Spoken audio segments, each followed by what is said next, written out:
ก็มานี่นั่นแหละเนาะต้องไปยิ้วเขาเอาลองมันฟาดทาง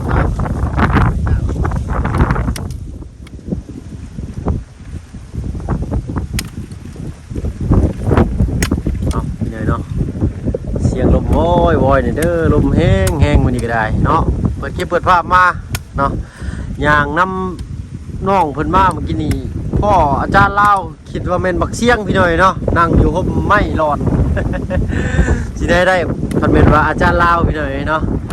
ถ้าเพิ่งก็ได้ตามมาหาน้องเพิ่นอยู่พี่แหละอยู่ให้อยู่สวนพี่หน่อยเนาะคือว่าหลายคนเวียกคนงานอยู่แต่ให้เฝ้าแต่สวนเราก็ได้เนาะบ่มีเวลาฮอดไปลิ้นเราเลยบ่มีคนล้มซ้ำเราเราไปเห็นอยู่สายไฟกับบ่เสือได้พี่หน่อยเนาะว่าน้องเราโสดได้เนาะเมื่อวานนี้เราทางบ่เพิ่งลงคลิปไปแล้วพี่หน่อยเนาะโอ้ยเอาลงทางอันคลิปเดียวน้ำกาทั้งหมู่คู่ก็ว่าติดต่อให้เด้อเขาว่าน้องคนมักทุบเสือไปอยู่น้ำเหมือนว่าผู้บ่าวกรุงเทพได้เนาะกับหมู่คู่ก็นั่นแหละพี่หน่อยเนาะเพิ่นหยอกเพิ่นมุนหยอกเว้านัวหัวมวนกันซื้อดอกพี่หน่อยเนาะกินข้าวกินน้ำนี่บ่ล่ะยังบ่ทันกินซ้ำมากับตู้แม่เนาะมื้อนี้เนาะมาแต่จักโมงอันนี้มาแต่8 โมงเลยอันนี้10 โมง 10 โมงครึ่ง11 โมงเลยพี่น้อยเนาะ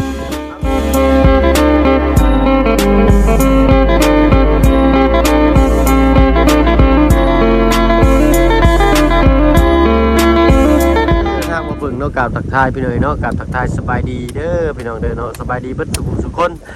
สบายดีทั้งน้องกองมณีเนาะสบายดีเจ้าเนาะสบายดีทั้งตัวแม่เด้อสบายดีเจ้าโอ้ยเนาะเห็นกุ้งงบตากแดดก็มาบนแดดเนาะพี่น้อยเนาะสิว่าหนาวกับบนหนาวทั้งตัวแม่เพิ่นนั่งพิงแดดตัดลำมันไปนำเนาะลมแห้งนี่เนาะเพราะว่าฝั่งนี่เปิดลมใส่หน้าเปิดหน้าผู้เปิดใส่ลมเลยพี่น้อยเนาะเสียงดังเลยเด้อพี่น้อยเนาะถ้าเขาฝึกขอโทษขออภัยหลายบ่ได้มีไม้มื้อนี้ก็ได้หากดไม้บ่พอว่าซั่นซะมีแต่กล้องตัดแต่8 โมงกล้องจุนพูนพี่น้อยเนาะข้าวกินน้ำหรือว่าล่ะกินแต่เช้าพุ่นเนาะตัดเบิดมื้อเลยบ่นี่หรือว่าตอนเที่ยงก็มื้อตอนเที่ยงก็มื้อกินข้าวกินน้ำเลยก็พักผ่อนบ่เรือมาใหม่ตอนแรงก็มาใหม่อีกช่างขยันขยันมันนี่เนาะเบิ้งพี่หน่อยเนาะสิว่าสิให้ปลาลุงเพิ่นเบิ้งกันพื้นที่ทำกินของน้องเพิ่นพี่หน่อยเนาะโอ้เบิ้งเด้อพี่น้องเด้อเนาะไผว่าสิมาเป็นลูกเคยทางนี้ฮะคิดดีๆได้พี่หน่อยเนาะปีนผู้บ่เก่งนี่อย่ามาได้เอาเข้าเนาะฮอร์โมนพี่หน่อยเนาะลูกสมุนแล้วก็เต็มอยู่เนาะเปิดผ่านด้านกรมประกันเล็กสมุน1-4 โตนี่มาได้ก็บ่เป็นง่ายโอ้พี่หน่อยเนาะแต่ตามขอบนี่เลยทอดต้นกล้วยตัวนี้เนาะลงต้นพอดพุ่นเลยก็ชุดพุ่นเลยสองไหลประมาณถึงพี่หน่อยเนาะก็เป็นที่น้องบนใส่ทำกินนั่นแหละพี่หน่อยเนาะแต่ว่าอันพื้นที่แบบนี้นี่บ่มีใบตะดินบ่มีใบขอบท้องเลยน้องเนาะเพิ่นให้ทำกินซื่อๆเนาะบ่แม่นของน้องเพิ่นเองเด้อพี่น้องเด้อเนาะเป็นแบบไผเฮ็ดสาวได้ก็สาวเอานะไผก็จับจองพื้นที่ทำกินนะว่าง่ายๆซะพี่น้องเนาะแต่ว่าบ่มีสิทธิ์ขายครอบครองได้แต่ว่าบ่มีสิทธิ์ขายพี่น้องเนาะคือแบบว่าเฮาครอบครองเป็นเจ้าของเวลาผู้ใดมาถามมันนะเฮาก็ใช้ทำกินซื้อได้แต่ว่าบ่มีสิทธิ์ขายเนาะบ่มีสิทธิ์สิออกใบซื้อขายได้เนาะถ้าว่าเพิ่นแบ่งขายให้ผู้อื่นก็ได้นี่แต่ซ้ำเพิ่นเฮ็ดเพิ่นทางมาแล้วไปหน่อยเนาะเพิ่นสมมุติว่าเพิ่นแบ่งครึ่งนึงเนาะ10 ล้านก็สุดแล้วแต่เพิ่น20 ล้านสุดแล้วแต่เพิ่นนะแต่ว่าบ่มีใบซื้อขายนะเนาะเพราะว่าเพิ่นเป็นคนลงมือเฮ็ดลงมือทางป่าคือว่าง่ายๆก็เฮ็ดให้นะพี่หน่อยเนาะทางให้แล้วเพิ่นก็ทำกินเนาะถ้าว่าผู้อื่นเอ้ยอยากมาบิแบ่งนำเด้เพิ่นก็สิคิดเป็นมูลค่าเพื่อแห้งที่เพิ่นเฮ็ดมาแม่นบ่น้องแต่ว่าสิขายเป็นมีใบซื้อขายบ่ได้เนาะทางรัฐเพิ่นให้จับจองเป็น เห็ดอยู่เห็ดกินซื่อๆเห็ดอยู่เห็ดกินได้พี่น้อยเนาะแต่ขายบ่ได้ว่าซั่นซะเห็นเราตัดลำมันนี่สิก็คิดพ่อน้องสอนพี่น้อยเนาะละคุณจักอันบ่าวสอนบัดซะแล้วบ่แม่นบ่ฮู้เนาะคือว่าเลยน้องเพิ่นบ่ได้ไปไสในในเฟซก็บ่ได้เห็นก็จะเทื่อบ่ในเฟซก็ได้เพิ่นก็เป็นเคสเคสซอยเรือคือแบบแต่ว่าเคสซอยเรือนั่นเนาะเราแบบเจ้านี่แหละเราดุขยันเด้เนาะเราขยันโอ้โลได้น้องสอนแต่ว่าทางคนทางบ้านเจ้าน่ะแนมเบิ่งว่าเราโลได้เนาะที่ว่าเคยเห็นหน้ากันแล้วบ่จักอันนี้เนาะว่าคือซื่อๆบ่จักว่าหยอกน้องเพิ่นไปหน่อยเนาะเก็บมันกินนี่ได้หลายบ่น้องปีกินนี่เป็นหลายอยู่เนาะบ้านหลายคนนี่คือว่าอะไรเฮ็ดครอบครัวเดียวนี่โอ้ยากเลยพี่น้อยเนาะมันหลายกระโดดได้จ้างเพิ่นฟอดในปีเท่าไหร่ล่ะนี่ปีนี้3 ล้านปีที่แล้วเด้ล่ะแล้วเบิกไม้อ๋อฮะกระเบิกปีมันวางหลังนี่มันว่านี่เมื่อก่อนก็ยังเป็นป่าอยู่มันบ่ปีก่อนๆนะบ้านเฮ็ดให้พออันเฮ็ดให้แล้วปุ๊บก็ว่าเผาจูดแล้วมันเป็นโรคเข้าทีนี่ก็เอารถมาลงมานี่เนาะเพิ่นเดินยังก็เปิดใหม่บ่เบิกไม้อ๋อบุกเบิกใหม่พ่อแบบตึมๆต่ำๆนี่บ่ฮะต่อลายเนาะต่อลายมักบอกบ่มีพ่ออยู่บ่พ่ออยู่เนาะได้สิบ่ญาติรถพุดขึ้นมาบ่หรือว่าเจ้าเห็นแต่ตอนทางให้เห็นแต่ต้นทางให้และเฮ็ดได้บาทอีกเขาแก้ไขเฉพาะหน้าแจ้งเพิ่นบ่หรือว่าบอกชาวบ้านอ๋อแจ้งเพิ่นในหน่วยงานที่เกี่ยวของเขามาอันนั้นออกให้พี่น้อยเนาะคือว่าอะไรมันก็อยู่ในพื้นดินเนาะมันตรวจก็บ่ว่าสิเห็นโดดเนาะมันนั่นได้พี่น้อยเนาะมันยังมีอยู่ในให้คนก็ได้เพราะว่าเพิ่นฮักกระบุกเบิกปีเมื่อกี้นี่เด้แค่นี้แต่ว่าบ่มีต้นไม้ใหญ่หลายนั่นล่ะเนาะทางก็ง่ายแน่เนาะก็ไล่มีแต่ก้อนไม้ไล่เพื่อสิได้ให้นี่ก็คล้ายทำไมไล่ก็กระชุกระบุ้งเติบเลยเนาะก็หยอกน้องคนเดิมพี่น้องเนาะว่าซีเรียสไล่ยันน้องมันเครียดน้องมันยังเมื่อยครับเราลำมันฟาดเขียวเห็นสิบุ้มีเขียวยำคอทำแล้วเพิ่นต้องเบิ่งทำได้เบิ่งฉีกให้น้องมันซ้อนกับพี่น้อยเนาะเพื่อว่าหน้าพี่น้อยมาหาทางให้แอนใกล้น้องจะค่อยน้องมันซ้อนแม่ที่บ้านเด้อเจ้าน้องมันซ้อนมันตัดลำมันกันเด้อบาทได้ล่ะจะเห็นอยู่บ่บักเชียงฮะเอ้าเขาว่าบักเชียงมันตายแล้วดิ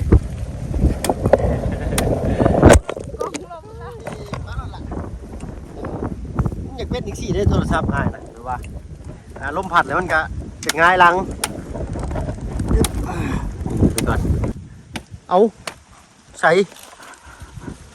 จีให้น้องมันช้อนอันนั้นกันน้องมาแบบว่าจะทันหันเลยได้พี่หน่อยเนาะมาตอนแรกคิดว่าน้องเพิ่นบ่ได้ไปใส่คิดว่าน้องเพิ่นอยู่เพื่อนเรามาหาน้องใจดีเดี๋ยวน้องมันพี่ก็เลยมาตัวเปล่าเลยพี่หน่อยเนาะมีวิธีเบิ่งไงล่ะคือวัดง่ายเลยเบิ่งละพันไง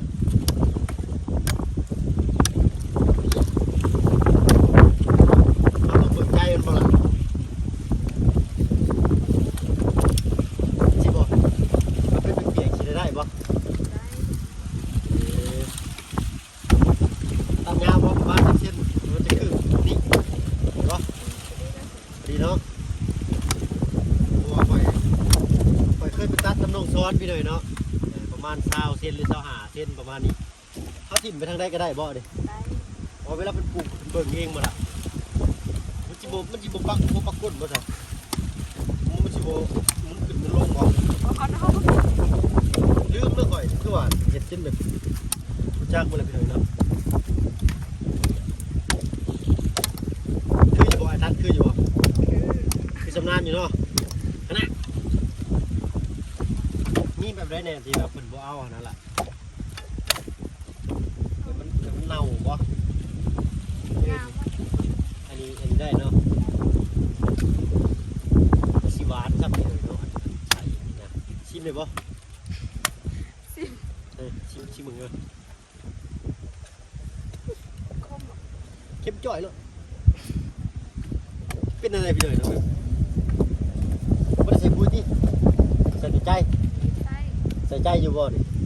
ใส่ใจแล้วถึงงาม ก็หยอดแค่หยอดครับเราปล่อยหัวยิ้มประเดียว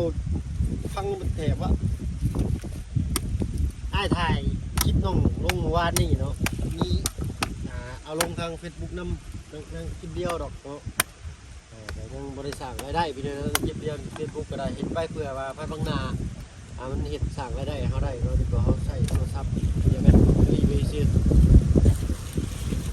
มีเลยเนาะทักเข้ามาว่าต้องถามน้องเป็นเบิ่งแน่ว่าเนาะน้องเป็นมักบ่เนาะคันมักคอยสิเก็บเสื้อผ้ามื้อนี้แล้วว่าแล้วที่ได้ก็จีบมาได้เลยเนาะให้เขาก็จีบว่าบ่ได้แล้วเมียตีพี่เลยเนาะญาติได้ข่อย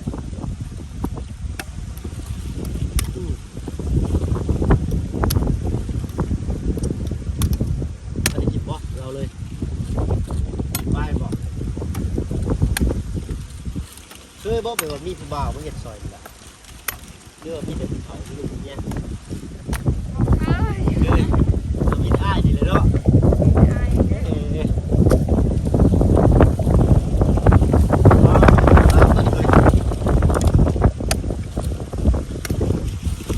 ้อ น้องๆมันไปเมียนสิล่ะกองมีเนาะน้องกองมีเคยทั้งเพิ่นที่เอิ้นน้องเพิ่นว่าน้องกองมานี่ได้แบบมันสอดคล้องหรือว่าแบบมันเอิ้นง่ายนะเนาะน้องกองมีกับน้องกองมานี่สินะปะลุง ก็ได้ น้องกองมานี่เนาะ กองมานี่ก็ได้ กองมานี่นะแม่เนาะ เออ โอ้คนกับลำมันนี่สมซ้ำกันไปเลยเนาะจนมากนี่ถ้านี่เปิดตัวน้อยเลยเนาะกินเลยไปก่อนนะต้มแดงนี่ต้มเขา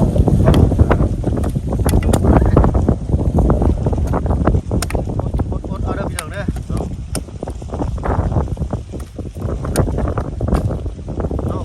น้องกล้องมันนี่น้องปลาลุง FC คอมเมนต์มีเขามาเบิ่งพี่หน่อยเนาะว่าสื่อที่บอกเบิ่งตั้งนี่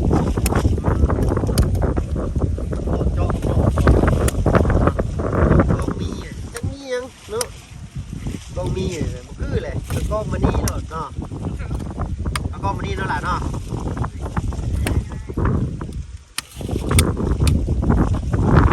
จะได้กันได้จะพ่อคนวะเอาโยพี่น้องเชื่อเนาะโทรศัพท์ลมพัดจะปิ่นไปเองวะนี่เอา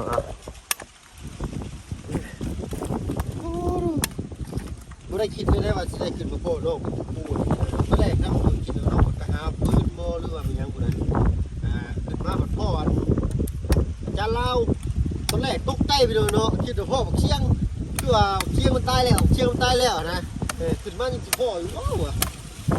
โอ้ยเนาะ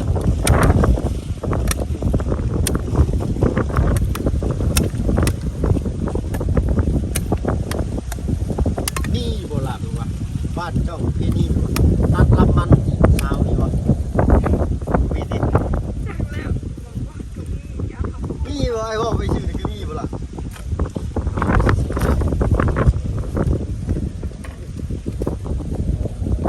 เราต้องตัดเบิดนี่บ่นี่มื้ออื่นว่าจะสิปลูกนี่มื้ออื่นน้องเพิ่นปลูกเด้อพี่น้องเด้อเนาะจะได้ก็มาเป็นกำลังใจให้น้องเพิ่นทำกันเด้อพี่น้องเอ้ยเนาะอาจสิบ่ได้มื้ออื่นน้องว่าเพิ่นอาจสิได้มาเย็นวิจิตรปลูกมันก็ได้เลยเนาะปีนี้ปีหลังว่าไงถ้าบ่ปีนี้เด้อเป็นปีใหม่แล้วปีหลังนั้นมันราคาก็ลงเนาะตัวก็น้อยเพราะว่าฝนตกดีเนาะล่ะเนาะฝนตกดีเลยมันเห็ดลิ้นเจ็บหรือว่ามันบ่ใหญ่บัด ได้พ่อขาพอดที่ขาพอด3 ล้านกับล้านหนึ่งกับ1,600เลยเนาะเป็นพอดแท้นะเป็นยุทธแท้ไม่ใช่เป็นไทยนี่คือแบบติดไทยมันจะเอื้อนบอกขับไปเลยนะฟอร์ดที่ด้วยเนาะฟอร์ดอินนะจ๊ะ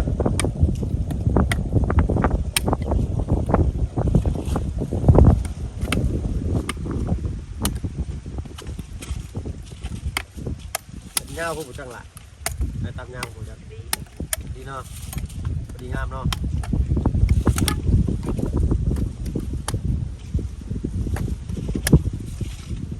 เวลาปักนี่แหละพี่เดินนะครับคนบ่เคยนี่จะไปสิปักไปทางใดแซ่เฮาสิปักลงอยู่ในนี้ถูกบ่ได้นี่ลงต่อตาเลยมันก็ยังคืออยู่ได้มันจะชีนเวทนี่เวททั้งหลายเนาะเอาจะชีเวทใช่บ่เวทใช่บ่ใบปิดลงเลยน้ำมันจีแหวงลงมานี่เสียบลงไปละก็ได้บอลสำเร็จที่เราลงนี้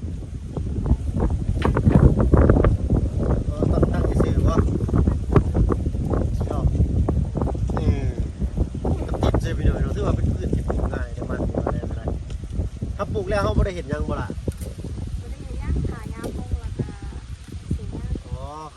เขาแค่เขากับบริดูแลยังมากมายพี่น้อยเนาะ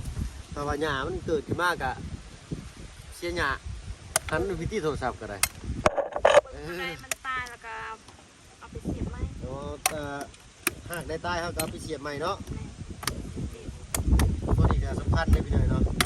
เขาเห็นแล้วเหมือนสิแล้วต้องไปลองเบิ่งลองเบิ่งก็เสียบใหม่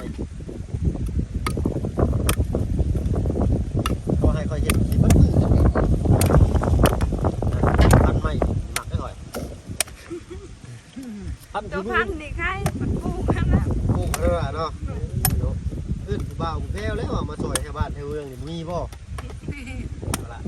เนาะอันนี้แม่เนาะคือแม่จะได้ลูกเคยแล้วบ่ลูกเคยนี่ต้องสมมติว่าเจ้ามีลูกเคยลูกสาวเจ้ากับบ่ได้อยู่นำเจ้าเลยก็สิเป็นลูกสาวบ่บัดนี้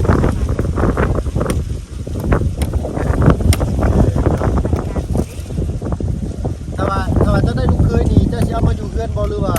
ต้องให้ลูกไปอยู่เฮือนลูกเคย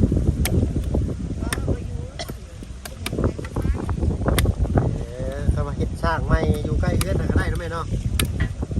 ถ้าว่าบ่มีก่อนเฮ็ดสร้างไม่ได้ไปพุ่นแหละไปอยู่นำผัวเจอผู้ดีก็ดี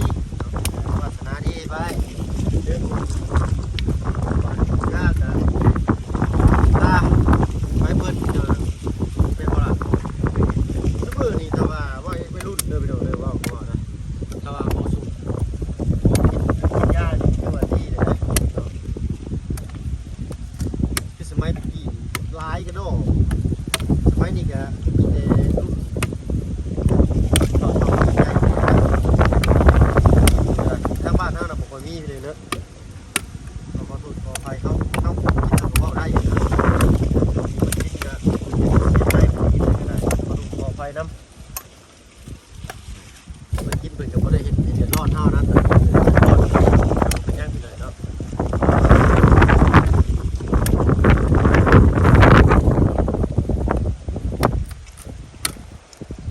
อันขัดได้นี่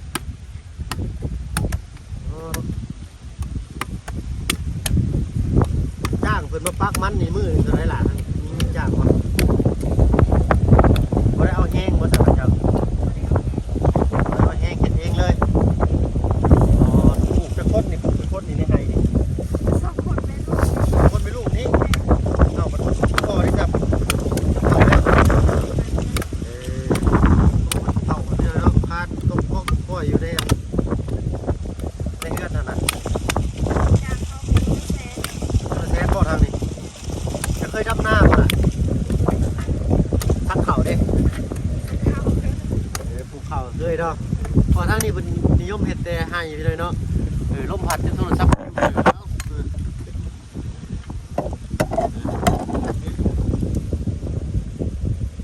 ตัดออกก่อนบ่อย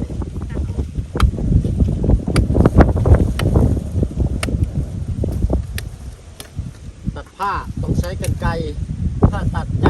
ต้องใช้เวลานะครับ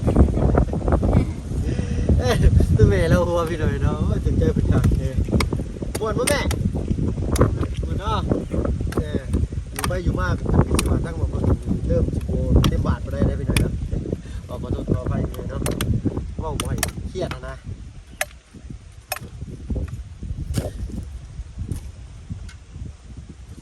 ได้อยู่บ่มุกได้แบบนี้มาละคืออยู่บ่มุกตัดใจครับผมตัดใจพี่นี่คืออยู่บ่คือเนาะดีใจด้วยพี่หน่อยเนาะดีใจเลยนะมาหยอกลูกแก้ได้ไหมหยอกน้องเพิ่นเด้อเราเป็นยังไง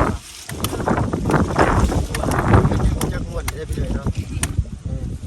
ว่าแล้วบางคนว่าหยอกลูกเช้าเป็นวันหายเนาะทำไมไรที่เอวกันเลยไรที่เนี่ยนะ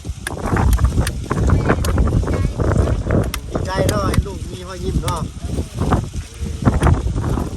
น่าอยากจะมานั่งพันมือได้เนาะมาดิบน้ำในมวลที่นี่เป็นได้ยังมามันลำมันก่อยมืออยู่เดี๋ยวนี้ที่ไว้ในมาหาล่ะอาจารย์ลาวบอกก็ถือว่าเขาจะฟ้องไปเลยนะอาจารย์ลาวเนาะเห็นเป็นนางอะไรดีเป็นว่าเห็นเป็นนางยวนผมไม่โหตอนแรกง่ายคิดว่าเอ้าบักเชียงบ่มานั่งนี่นะโอ้มันซื้อผมเป้งมาพาตอนแรกพี่น้อยน้องเขามากก็คิดว่าอันสิบพ่อน้องเป็นแล้วนะน้องมาบ่พ่ออลีน้องนะเพิ่นนั่นเพิ่นเอาจังเข้ามาซักย่างมาแต่โต๊ะเปล่าก็ขึ้นผู้เมื่อกี้นี่ก็เสาเวาะวะ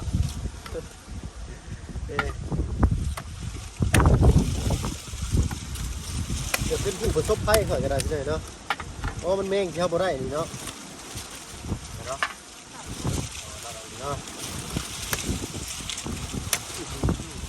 เอาตัว